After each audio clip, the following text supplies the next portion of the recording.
Thank you for tuning in to the Voice of the Victim podcast. We discuss a lot of sad and potentially triggering things on this show. We try to be as sensitive and cautious as possible, but if you are sensitive to things involving abuse and may be triggered, please think twice before listening to our show.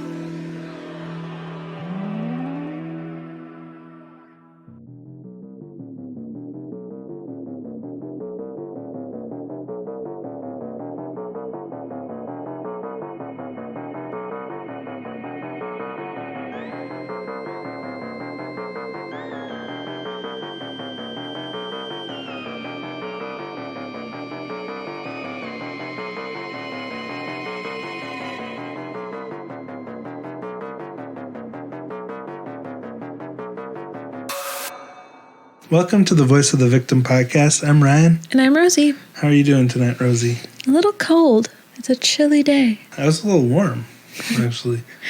Hopefully that doesn't mean anything bad. But I'm also all out of whack because I didn't sleep last night. So that could have something to do with it. But I'm going to power through. Hopefully it won't affect our episode too much. But just want to give you guys a heads up that I'm running on empty. Because we went to bed at 7:30 last night.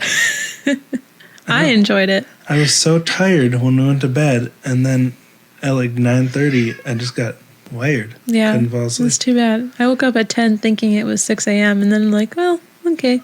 I went back to bed. Wow. I know. Well, I'm glad that you had a good night's sleep. Thank you. We have a review to share. Also, Burrito wants to say hi. Mm-hmm.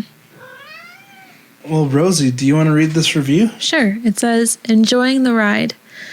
I bumped into your podcast over a year ago, and it's been a pleasure to experience a constant progression into podcasting perfection without losing the sweet and almost innocent part of the both of you trying to figure out how some people could just be so cruel to others. Totally run-on sentence, but I'm excited to give a review. Podcasting perfection? Wow. When you don't know something, you say you don't know, but most of all, you are true to your title. Keep up the good work. I look forward to a new episode every time it drops. Just curious why you name your cats after food. On a side note, Rosie, I'm glad that you are not letting the occasional bad review affect you as much. If you want to break down the psychology of people who leave bad reviews when they could simply leave no review, you might just be left with a few serial killers on your hands. Thank you, Katie Block. Yeah, thank you. Via Apple, US of A. So why do we name our cats after foods? My favorite cat that I grew up with, bless his little soul, he's at Rainbow Bridge, Cheeto. Ever since Cheeto, I wanted to have animal names that were like a tribute to Cheeto. Thus we had Frito, and now we have Burrito. And in relation Burrito is to currently those... staring at you. Yeah, he always is. I don't know. I think that food names for cats is like really cute. I'm not like a huge people person name or people name person. Oh, for cats? Yeah. I think it's pretty funny though when like there's a cat named Roger or Jeff or something. Yeah, I would just rather have a cat named Noodle or Fettuccine. But anyway, that is my answer to that question. Also, we just had a really bad review, and it didn't affect me as much. So thank you for noticing. Well, tonight we have a story that is a pretty wild ride. So, you ready to jump into it, Rosie? Yes, sir. Well, tonight's story begins in April of 2004, and we're talking about Patrice Endres. Patrice Endres was a 38-year-old woman who ran her own hair salon in the town of Cumming, Georgia. And I wasn't able to find much about her past, but I did find some. She was born as Patrice Tambor in either 1965 or 1966. I couldn't find her birthday, but her father's name was Richard Tambor Sr., and she had a sister named Kylene, and I would guess a brother named Richard Jr. Right. When Patrice was growing up, she had an interest in becoming a hairdresser, but after graduating high school, she wanted to have some fun with her newfound freedoms as an adult. During that time, Patrice had a boyfriend named Don Black. He was 24 years older than her. That's a lot. Yeah. According to Kylene, Patrice was involved in the drug scene at the time and would also dance at the Cheetah nightclub, as well as many other clubs in the area. And as far as I could tell, the Cheetah is a nightclub in Atlanta, which is a strip club. So she was into a certain kind of lifestyle that her sister, Kylene, didn't really approve of. Mm-hmm. According to Kylene, although she'd always been close with her sister, they drifted apart and for the most part stopped communicating at this time. Kylene says she didn't approve of her sister's lifestyle, and Patrice knew that, so they didn't talk. But, Patrice is making her own decisions, living her own life, and that's her prerogative. I mean, you make your own decisions, and you live with the consequences.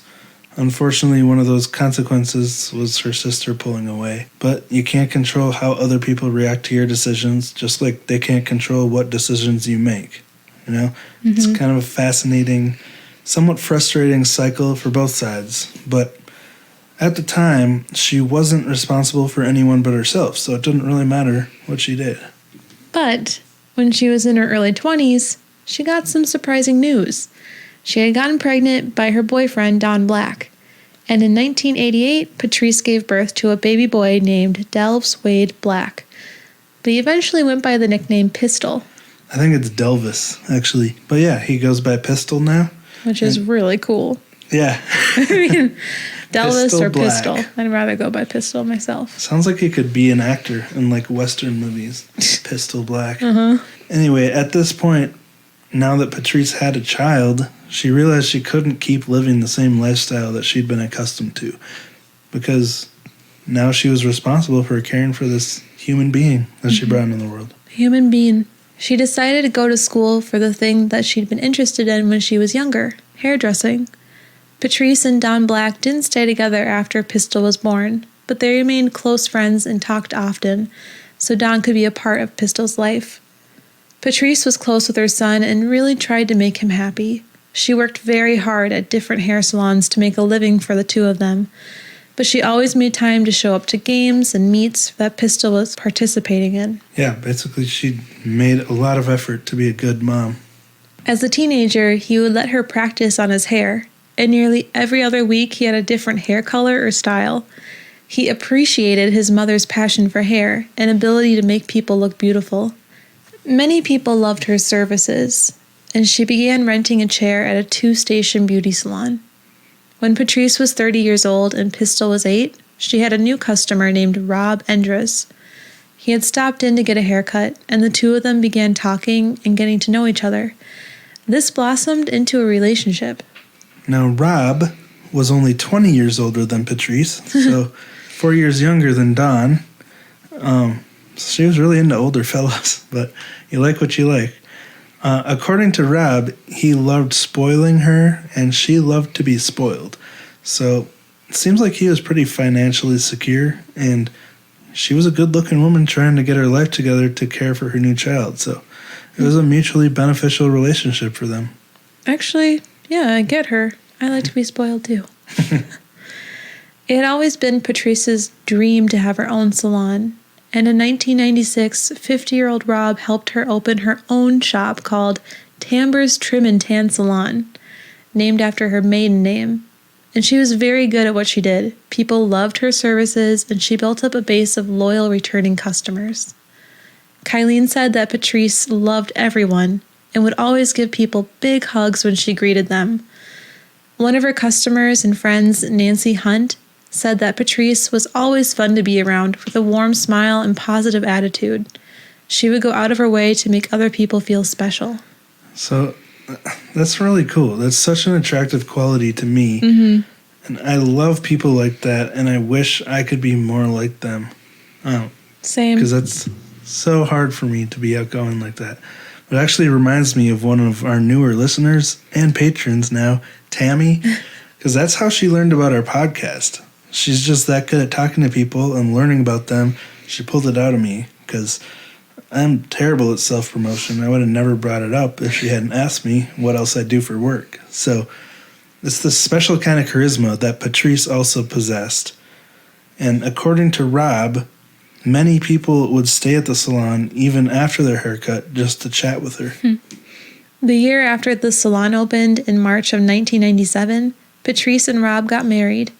Their wedding bands had the inscription, Patrice and Rob forever.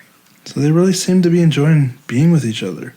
They would even coordinate colors in their outfits. Ooh. Which is something I wish we could do, but it's one of your things you don't want to do. It is one of those things. It's all right. The couple was into biking and actually spent their honeymoon at Daytona Beach for a bike week. Yuck. which became a yearly tradition for them to drive their Harley down there and ride. Okay, that kind of biking. I thought it was like pedal biking. Oh, I was like, what's wrong with that? So everything seemed to be going great for them, but as time went on, things between Rob and Pistol didn't seem quite right. Patrice's sister, Kylene, said that when Patrice would go on vacation or visit family, she would bring either Rob or Pistol, never both of them. So that came across as odd to Kylene. But that's all we know about Patrice's history.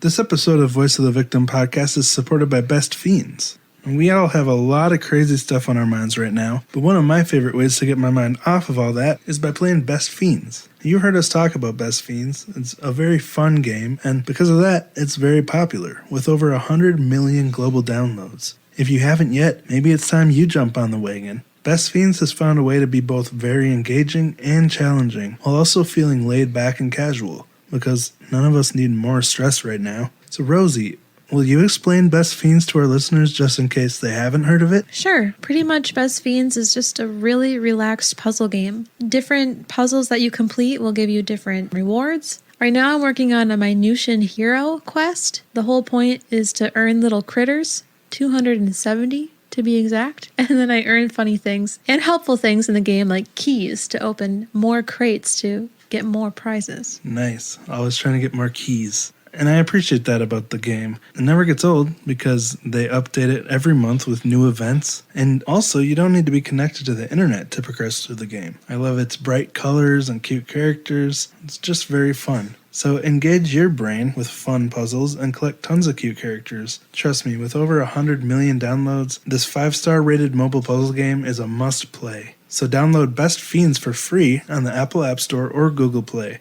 That's friends without the R. Best Fiends. This episode of Voice of the Victim podcast is sponsored by Podcorn. And Rosie and I are very passionate about the things we talk about on this show, but it takes a lot of time and energy to make. Sponsors help us be able to work less at our other jobs and spend more time making this show the best it can be. And like we've said before, finding sponsors was uncharted territory for us.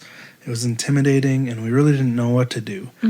But Podcorn made it possible for even us to find sponsors. Podcorn is a simple and easy-to-use marketplace that connects podcasters directly to sponsorship opportunities. There's no middleman, so podcasters can choose what their specific rate is and collaborate directly with brands. And I'm not a fan of those jarring ads that completely change the tone of the show, and that's why I love having the option to create these host-read ads like you're hearing right now. You don't need to give up creative control or rights to your podcast to use Podcorn. And the people that work there are always willing to help and work with you to make the process painless. And they secure funds before we start on the ads to make sure we're paid when we're done. The marketplace mission of Podcorn is to give podcasters transparency, creative freedom, and full control of how and when they monetize their hard work. And we all know that podcasters work hard. So if you're a podcaster of any size, click the link in our show notes to sign up to Podcorn and start browsing opportunities to find your own sponsors. That brings us up to April 15th, 2004, where the story we're telling tonight begins. That morning, Patrice woke up her 15-year-old son, Pistol, the same way she always had, with the sound of her running on the treadmill. He was in a rush to get to school early and talk to his girlfriend before class. And since Patrice was giving him a ride and he was in a rush, I guess this led to them getting into a little bit of a tiffle, but they worked it out. And when she dropped him off at school, she told him she loved him and would see him in the afternoon. Pistol said he loved her too and walked off to meet up with his girlfriend. Later that day, Pistol was sitting in his 10th grade biology class when the school resource officer came into the classroom and asked Pistol to come to the office. Now, in case you're like me and don't know what a school resource officer is, off the top of your head, it's basically someone from the local police department who's assigned to work closely with the school. So this isn't the person you want to interact with as a 15-year-old kid. The officer asked Pistol if he'd spoken with his mother, and he said he hadn't since she dropped him off. Then the officer asked if he had a way to get in contact with her. Pistol said he could call her from his cell phone, and he did, but she didn't answer. And this was really odd for Patrice because she would always answer. She was always in contact with her son. And if she didn't, she would immediately call him back. Pistol called her a second time, and it rang all the way to voicemail. Again, no answer. He tried a third time, and still no answer. So at this point, Pistol realized something wasn't right. This is just something that never happened. And it turns out the reason the officer was there is because the police had gotten a call from one of her salon customers saying they'd shown up for their appointment, but the salon was empty. Police arrived at the salon soon after the call and found the shop completely empty. And they noticed a few things that were very odd. First, the cash register was open and appeared to have been raided. Patrice's purse sat on the counter along with her car keys, and a container of cold food sat out on the counter near the microwave, so it seemed like she was about to warm it up before she left. But that was all they found. Everything else appeared normal. There was no out-of-place furniture, no marks on the floor from dragging anything, no blood anywhere to be found. So it looked like nothing really happened there. It's like she just walked out without any of her stuff. While the police were there, one of Patrice's close friends and regular customers showed up for her own appointment. Ann Mcdonald visited Patrice at her salon nearly every day. They had met when Ann came in for a walk-in haircut several years earlier. They had gotten along really well and became close friends. Ann had just been there the day before, and Patrice asked her if she'd be back the next day, and she said yes. Now, before Ann even showed up to find the police, she had a feeling that something was off because she had been trying to call Patrice as well, but her calls were going straight to voicemail. Again, that wasn't normal for Patrice. But she was still shocked to learn that her friend was missing. That's not the thing that you would jump to, I guess, or you wouldn't want to jump to that conclusion just if someone's not answering. But when police told Pistol that his mom was missing, he was also in disbelief. And he was convinced that she would return soon, as you would be. And as a kid who's close to your mother, you just can't imagine her not being there. Right. You know, you can't wrap your mind around that. Or any person that you see every day. Especially, like, how do you accept that? Yeah, especially when there's no evidence. Right. Around 2 p.m., police got in contact with Rob at work, and soon he was on his way to the salon. When he arrived, they told him that they planned to interview him. He realized that he was being considered as a possible suspect, but he understood since his wife had gone missing. And at first, investigators were stumped. They had no idea what happened. Nothing in or around the salon indicated that a crime even occurred here. But there was one more thing outside that was odd. Her black Chevy Tahoe was parked in the front facing west. But according to everyone who knew her, she would always back her car into the spot on the side of the building because it was close to the side door which she would use to enter. So people weren't sure if she moved the car or if possibly someone else had moved it. Some people theorized that an assailant had asked her for help outside, like maybe to jumpstart their car, and that's why she would have moved it over there, but it was really just a guise to get an opportunity to abduct her while leaving no trace anywhere inside the building. Yeah, that's a good theory. And considering everything here, it's very possible. But then, what's up with the ransacked cash register? You know, did someone force her to go in and empty it, or did someone else go inside and empty it? Just being careful not to leave evidence? Don't know. Her sister, Kylene, arrived later that day while police were conducting a massive search of the surrounding areas. Unfortunately, it didn't return any results. Kylene and the rest of Patrice's family hoped that she left voluntarily, but they couldn't imagine that she'd leave Pistol behind. She loved and cared for him too much to abandon him. And all of the evidence points to the fact that if she did go outside, she planned to return very soon. All of her personal items were still there, and her lunch was on the counter. But here's something that casts a little bit of curiosity on this theory that she left willingly. Pistol recalled that about 2 weeks prior to this event, she had randomly asked him something. And what was that, Rosie? She said to Pistol, "If I was to ever go anywhere, where would you go?" He replied, "I don't know, my dad's house, I guess." Pistol made it clear that she didn't specifically say she was going to leave, but in retrospect, this little exchange did stand out to him as concerning. So there are a lot of possibilities of what could have happened here, but investigators were able to build a timeline based on what they knew for sure. They found the appointment book in the salon, which helped them with that. She had customers in the salon the whole morning. She had a 9 a.m. appointment with Pam Shepard, who arrived at 8:50 a.m. Now, when they talked to Pam, they learned something interesting.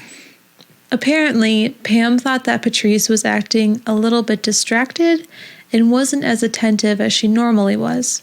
So remember that Patrice was known for being attentive and fun with her clients, so this was definitely odd to Pam. Pam left at 11:05 a.m., and at 11:10 a.m., Paul Cantor arrived for his haircut. Now, his haircut was a lot quicker, and then he left at 11:27 a.m., and they confirmed this because he got a phone call as he left, and they were able to verify this was phone records. At 11:35 a.m., a customer called to change an appointment, and she also noticed that Patrice seemed a bit short on the phone.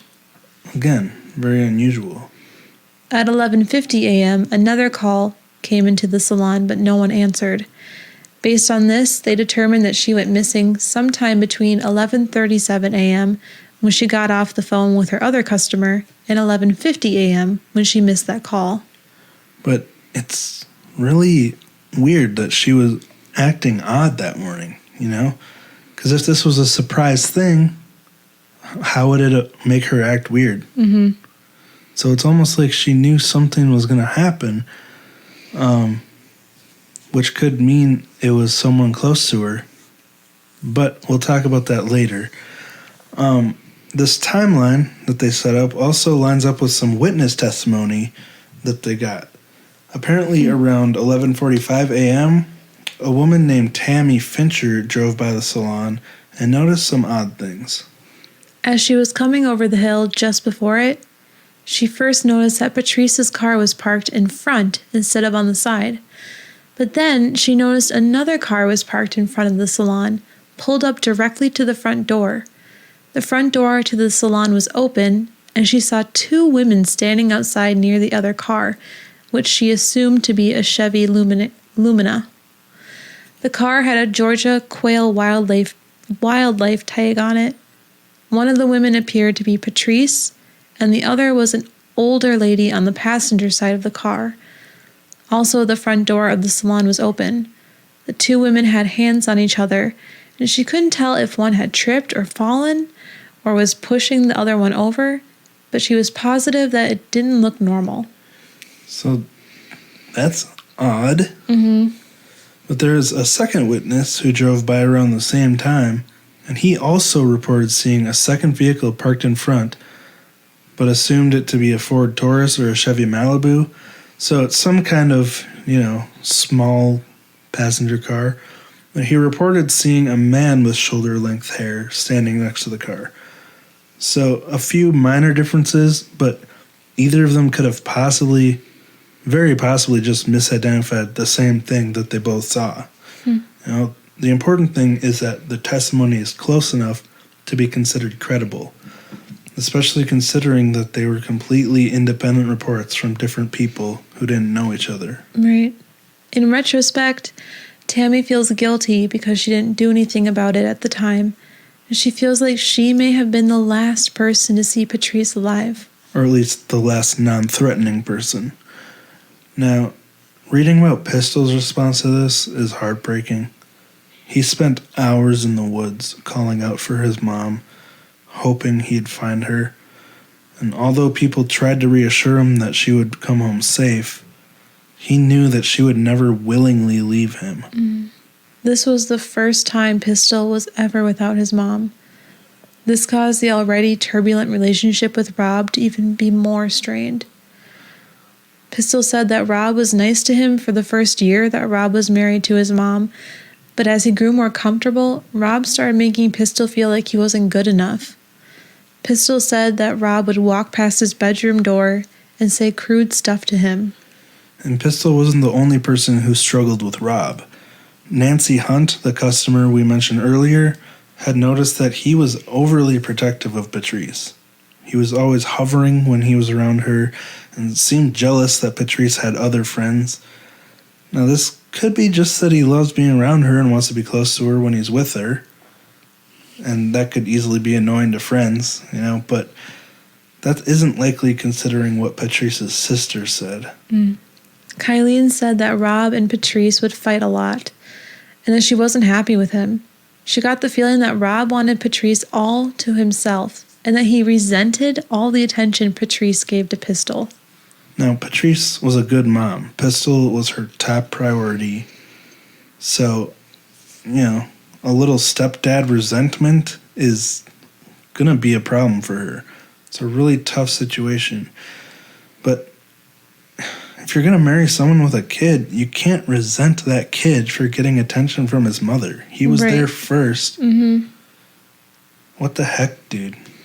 Pistol also said that Rob and his mom would fight a lot, often about Pistol, but that Patrice would never back down on that argument. She would always give her son the attention a mother should. But Rob actually denied that they ever argued. He claimed Pistol was just jealous. But I'm just going to say, they've been married how many years here? There's no way they've never argued or had disagreements. Every couple argues. You can't have two humans in one house for years on end without a disagreement. If a couple never fights, they're either suppressing their feelings and sweeping stuff under the rug, just waiting for it to explode, or they're perfect. And I've never met any perfect people. Disagreements and arguments happen. They're part of having good communication in a relationship. Maybe they shouldn't happen often, but they happen. So it's very suspicious that Rob would claim that in their 8 years together, they never argued. Yeah, it's a really dumb thing to say. But he also claimed that she never disciplined Pistol, and he would, quote-unquote, run crazy. Rob said he didn't see any future in Pistol when he was with him. What a nice guy. Yeah. So supportive. I'm sure that saying that to a kid really helps light the fire under them to turn things around. I'm being sarcastic. So things were extremely tense here between the two of them. But what happened the day after Patrice went missing, Rosie? Rob decided to change all the locks on the house while Pistol was out searching for his mom, and he didn't give Pistol a key. 15-year-old Pistol was understandably baffled when he showed up to his home where his mother had woken him up just the day before and wasn't able to get inside. He tried knocking on all the doors and windows, but Rob wouldn't answer. This is insane. Can you imagine a more cold and callous thing to do to a 15-year-old child of your wife? This is the home Pistol grew up in. But according to Rob, he didn't want to have to, quote, put up with his stuff. So he obviously had a huge problem with Pistol. Also, this is the day after she went missing. What if Patrice does come home and can't get inside her own house? Why would he be so eager to change the locks if he's hoping that she'll come home? It almost seems like he's not expecting her to return. Exactly. Now, I guess maybe if you really want to simp hard for this guy, you can say, well, there's no way she left willingly without her purse and car. Obviously, he assumes she's dead. But to that, I'd say, are you kidding me? What if she's just kidnapped and might try to escape and come home? That happens a lot. So changing the locks when your wife goes missing is absurd to me. And honestly makes me really suspicious of Rob. Well, yeah. Why would you do that to your stepkid? That's so messed up. The other angle is, what's he trying to hide inside that house from Pistol? Yeah, in that's a good case point. someone might be trapped inside. Well, Rob didn't allow Pistol to come inside the house to get any of his clothes or any of his stuff. Pistol went and lived with his biological father, Don Black. It was a really difficult time for Pistol because both him and his father were depressed about Patrice's disappearance. Pistol spent many months in anxiety, hoping his mother would come home, but he was crushed by the fact that he had no idea what happened. And I've said this before, but it would be so frustrating and unsettling to not know what happened to your loved one, especially for a 15-year-old kid, not knowing how your mom disappeared. As if Rob couldn't look any worse, Pistol also claims that his mother had spoken about getting a divorce from Rob just a few weeks prior to her disappearance. According to Pistol and her sister, Patrice had been unhappy with Rob for years. That's big. I mean, think about it. She's now running a really successful salon. Rob doesn't get along with her son, who is literally the catalyst for her turning her life around and becoming successful, so her son means a lot to her. Sure, Rob helped her achieve that dream, but if he assumes that that means he'll be more important to her than her own son and actively resents her son, then in my opinion, what he did for her financially doesn't matter anymore. Otherwise, it's just bribery. You can't buy someone's allegiance in a family setting. But let's just think about motive for a sec. What if she did want to leave him because he was causing a rift between her and Pistol? She probably made plenty of money at her salon to be able to be independently wealthy and take care of her and her son. So she could have easily left Rob and had a better relationship with her son. And if she would have mentioned this to Rob, could that have been a motive to him? But we'll talk about all this later. Rosie, how did the investigation go? Police pulled financial records, phone records, and other info to try to figure out what happened, and nothing really helped. Then they considered other possible suspects. One was a serial killer named Gary Michael Hilton. He had been stopped for a traffic violation in Forsyth County, which is where the salon was. He was known for calling people and conning them out of money, and also did it in person. He actually claimed his favorite place to do it was at hair salons. So with the money missing from the register, this could line up. This guy's been guilty of both financially driven crime and violent crime. So he's looking like a good suspect. And his MO also lined up. He would go into shops and ask for money, usually around lunchtime, and was known to hunt for opportunities to prey on businesses. They couldn't find an alibi for him on the day Patrice went missing, but they also couldn't find evidence of his involvement. He remained a potential suspect. Now there was another suspect named Jeremy Jones. 8 months after Patrice went missing, Jones had been arrested in January of 2005 in Mobile, Alabama, and he went on to confess to 6 different murders. Now, while he was talking to police, he mentioned a hairdresser in Georgia. He went on to tell them that he was passing by a salon when he decided to go inside and ask a woman for help to jump his car. He said that once he got the woman outside, he pulled out a knife and forced her into his car. But police realized that all the details he was giving them could have easily been made up after hearing news reports about the missing hairdresser, so they asked him to draw a diagram of how the cars were parked in front. The drawing he made was accurate to the scene of the crime. He went on to tell them that he had murdered her and then dumped her into Sweetwater Creek under a bridge in Douglas County. He added that when he was, quote, high on dope, he became an evil person. So this would be absolutely horrible if true. Police then began a search of the whole area where Jones claimed to have dumped Patrice, because this is the best lead they have. They brought in cadaver dogs, boats, and search and rescue teams to the creek, but after their extensive search, there was still no trace of Patrice. So police suspected that this was a false confession, which for some of these people, once they confess to 6 murders, they realize there's no hope of going back, so they try to make themselves look as scary as possible by trying to take credit for as many crimes as they can. But in Jones' case, he went on to recant this confession. No physical evidence was ever found to link him to the case, but at this point, he was still considered a suspect pending evidence. One of the investigators who spoke with Jones even said that there were things Jones told him that he felt were impossible for Jones to know unless he'd been to that salon. I really wish I knew what those things were. Yeah. But again, she had a lot of customers, including walk-ins. It's possible that he had been there for a haircut. True. Nearly another year passed with no new information about Patrice, but on December 6, 2005, there was a huge discovery. 6 miles from the salon where Patrice went missing, a man named Albert Clark was working with some friends at Lebanon Baptist Church.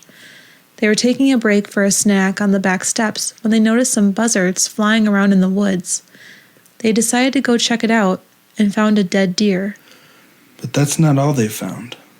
They saw a white object nearby, and as they got closer to it, they realized it was a human skull. So they called the police.